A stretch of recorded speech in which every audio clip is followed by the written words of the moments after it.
Hey, good morning. Welcome back to Pokesio Channel. It's about 6:30 here. I get up about 6:30. I actually got up at 5:30 today. Anyway, I'm going to do a short video here on placing accents and warming up. And this is a big one. I don't know why more people aren't, on this, but this is huge.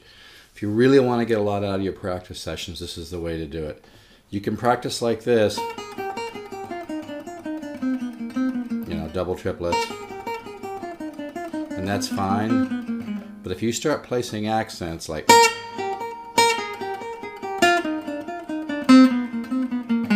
the benefits are going to be much more augmented than just normal practice.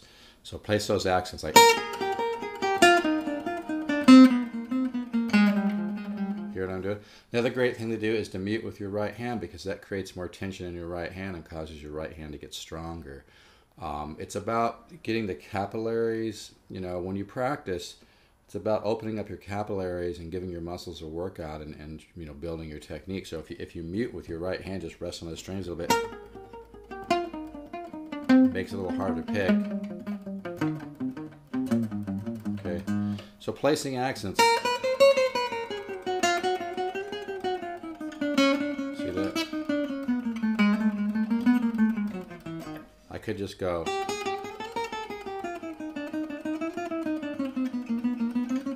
And that's okay, but it's not giving my technique quite the workout that it could place in the accent, because when you place your accent, it kind of helps you to kind of download that muscle memory, and it builds technique, and you get an idea of licks and technical approaches, and developing more fluidity, and you start to understand how placing accents can help to create phrasing and can help to to build technique.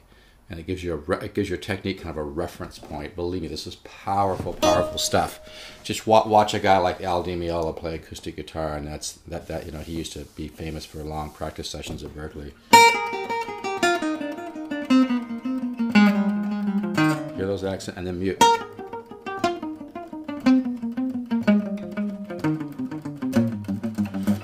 Also, if you really want to build a lot of technique, my suggestion is get an arch top. I sell the whole Lower series. You can pick up a nice LH300 with a solid carved top for $519. I love big boxes like this. This has an absolutely huge neck, but I love that because I get a good workout from it.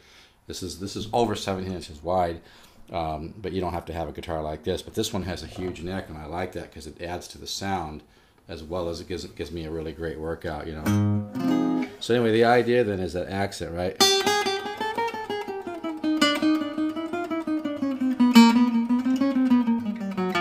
So, hear that? Bam. Bam. Bam. Bam. You know what I'm doing? And you want to overdo that accent because you're training your right hand. You're trying to wake up your right hand. And believe me, you start practicing that. I do at least 2 hours of scales every day on an arch top, just to keep building my technique. And it's really important that you practice slow and clean when you do that.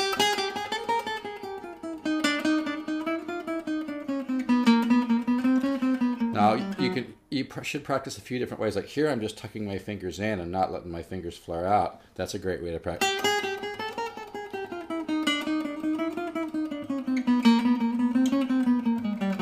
That way your hand gets used to free floating. Then also rest on the strings and mute.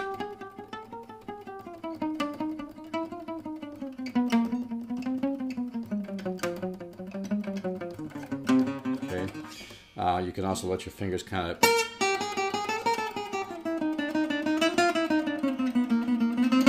And you want to vary those accents. Now I'll go.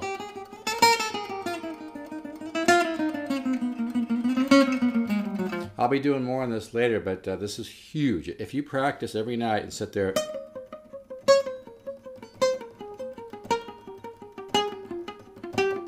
you won't believe the technique that you'll develop. But it's all about discipline. I mean, learning to become a great guitar player as well as a composer. A lot of it's about discipline, and what you practice every day. So I'm working on the Guitar Ladder system right now. I'm teaching it on a one-to-one basis. I'm also doing custom lessons. You can spend $100, you can spend $500, you can spend $1,000, and I'll put together a package that will change your life and change the way you play guitar and write forever. I'm not kidding. It's that powerful. Okay, I'm going to stop right there. So place accents, bam.